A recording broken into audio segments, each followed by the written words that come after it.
لە قەزای چەمچەماڵ بە ئامادەبوونی بەشێک لە کەسوکاری ئەنفالکراوان و ژمارەیەک لە هاوڵاتیانی قەزاکە 37مین ساڵیا دیشاڵاوی بەناو ئەنفال بەڕێوە چوو. هاوشێوەی زۆرێک لە ساڵانی ڕابردوو بەرپرسانی باڵای حکوومەت بە تایبەت سەرۆک و جێگرەکەی ئامادەی یادەکە نەبوون. کەسوکاری ئەنفالکراوان سەرڕای بەشداری لە ساڵیانی ئەنفال و دووبارە کولانەوەی برینەکانیان تووڕە و نیگەرانن لە بەدەمەوە نەهاتنی بەرپرسان و دەسەڵاتدارانی هەرێم بۆ ماف و داواکارەکانیان. چەند کەس ئەنفالە تۆ؟ والله حەساوی نییە چەند بەس هێستا هیچی ڕووپاتی نەهاتۆتەوە.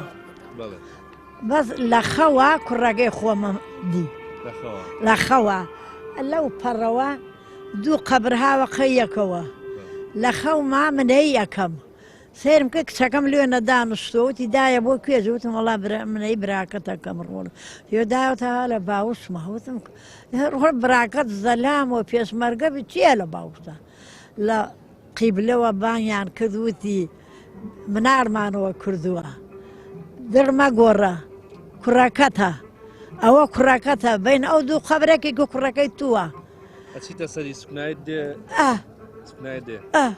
ڕۆمە پێنەکەەوە ئەوێ وەختی تێم بڕۆمدا بەزمە بووە لای وەکو تارمایی لە بین هەردوو قەورەکە وەک ئەوەی ئێوەی ئەوێسی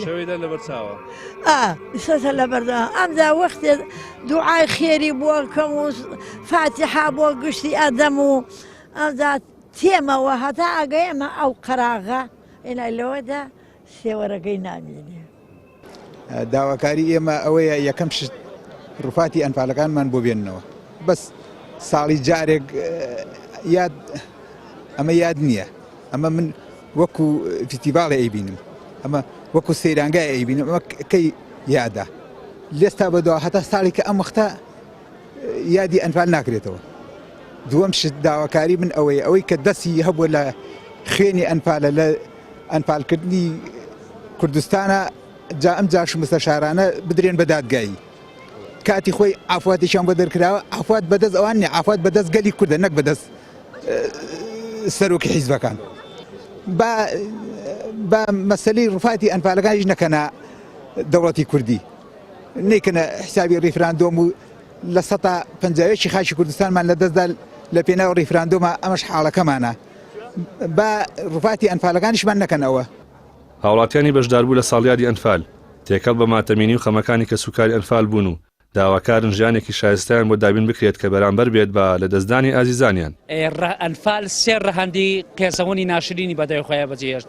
ڕەهەندی یەکەمیان ونبوونی کەسەکە، ڕەهەندی دووەم دزینی شەرەف و ناموس، ڕەهەندی سێهەم نەخۆشیەشی دەرونی کۆمەڵایەتی عایلەی بەدای خۆیان بەجێهێشتووە.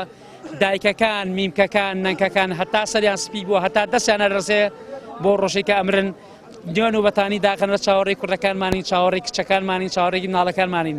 بەڵام بەداخەوە خاین و ئەنفالەکان ئەنفالچەکان پاشماوەی ئەنفالچەکان هەمویان بوون بە بازرگانی ئاڵتون، بازرگانی نەوت.